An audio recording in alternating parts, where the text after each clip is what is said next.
Now, the room of all rooms to talk about, linebacker. Yeah, we already went through DBs.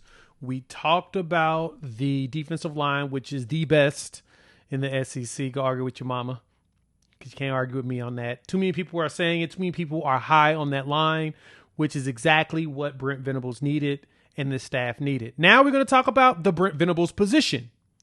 Coach Nate Dreiling, Coach Wes Goodwin, as well as Brent Venables leads the linebackers, and Coach Skalski. So we don't want to forget him, but we're going to dive into that room and talk Cheetah as well, because there's a lot of mixtures and a lot of cross-pollination on how that room will go. So let's dive into it. Before we do that, welcome to Unfair Sports. I'm your host, Jay. Thank y'all for pulling up to the channel. As y'all know, this is our series. We're going to go through all the positions. We broke down DB. We broke down D-line. We're doing linebacker next. Then we're going to work our way from offensive line all around until we get to the man, the myth, the legend, quarterback. That'll happen next week.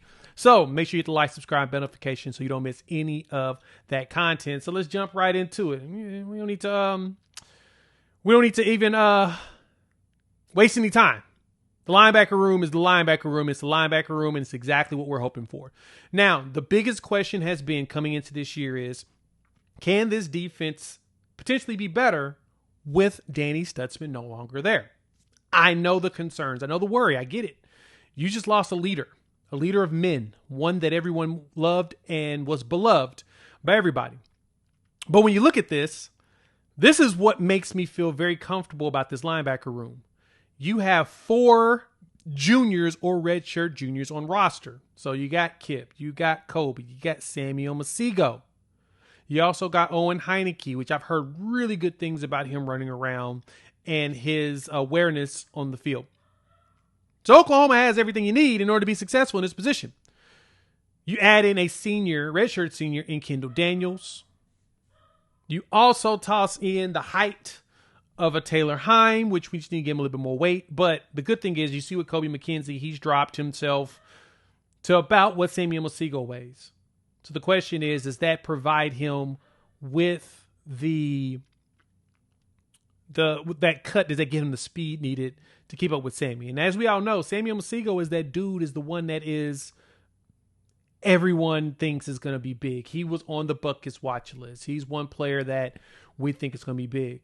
Now, behind those guys, it does get young. Marcus James, Barrett Travis, as well as LG Webster. You get pretty young very quick, but that's not a bad thing. Oklahoma's probably going to hit the portal here in the winter and go get a little bit more veteran presence.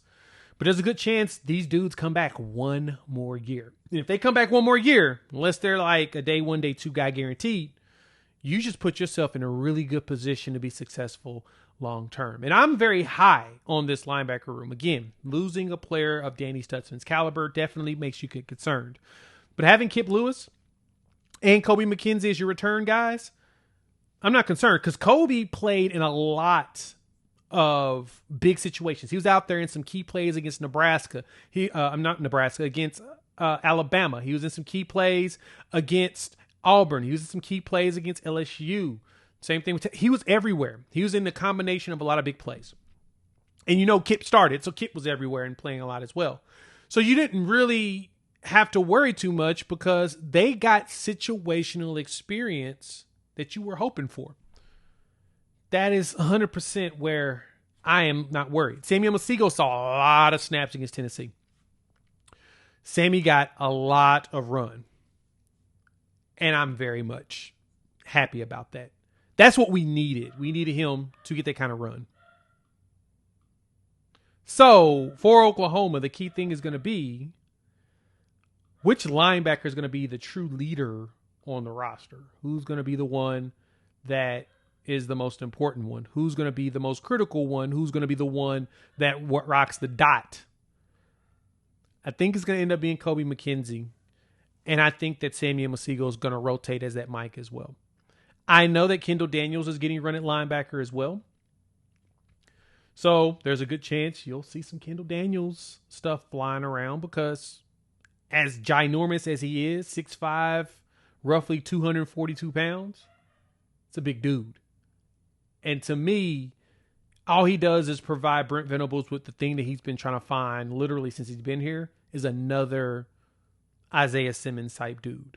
Giant guy, you put him on the field and people are looking at him like, oh shoot, I got to throw his direction.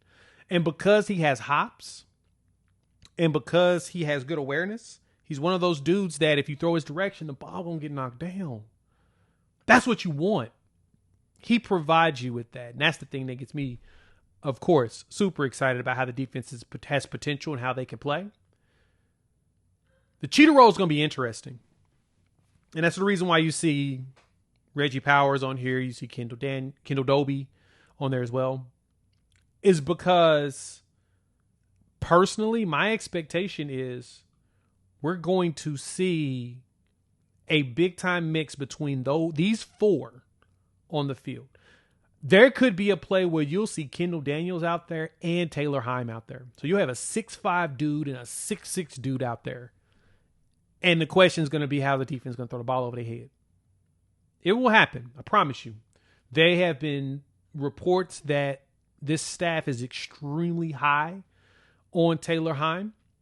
And they love his upside. Especially the fact that he's super athletic and he's 6'6". He needs to put on some meat.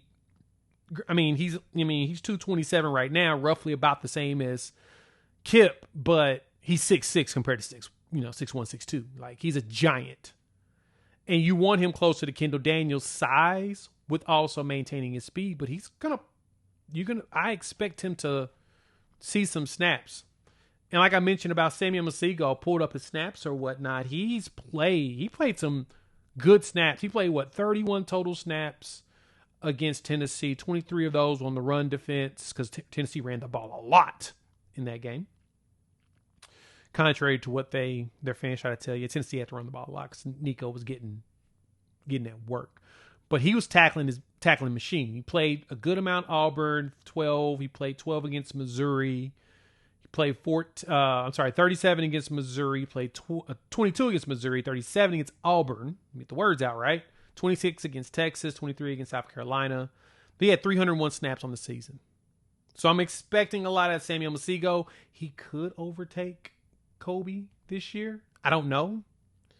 But I do know that Kendall Daniels is also being worked in because you want to be able to... You need versatility. And again, I'm waiting to see the play when you'll have Kendall Daniels out there with Reggie Powers mixed.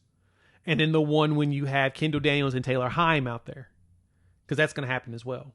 You may even have Powers out there with them. It's going to be fun.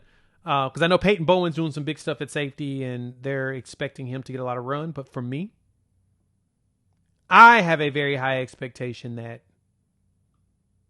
Cheetah Roll is going to be full of guys, full of hitters, full of players that you're hoping to be game changers. But I think for the linebacker, I get that would be considered the room that there's any questions. It's that one, even though Kip and Kobe have a ton of snaps to their name. And when I say a ton of snaps, I mean a ton of snaps. Last year, Danny Stutzman had 709 snaps on the season. Kip played 470, which is a lot. Kobe played 337. Samuel Masigo 301. So again, you got a lot of good snaps from the players that you expect to play this year. So to me, that room's not a concern, while at the same time I get why people are wondering what it's going to look like. So let me know what y'all think. Hop in the comments. I want to hear your thoughts. Who do you think is going to be the leader in that linebacker room? I'm still calling that Kobe's going to wear the dot. Sammy's going to rotate in. I think Sammy's going to have more snaps than Kobe this year. But I do expect Kobe to still be in the 350, 400 range. Kip will probably be your leading tackler this season. So let me know your thoughts. Next up, offensive line. We'll start that next week. We'll go O-line. We'll go wide receivers and tight ends together. Then we'll do wide receivers solo because there's so many things to talk about there.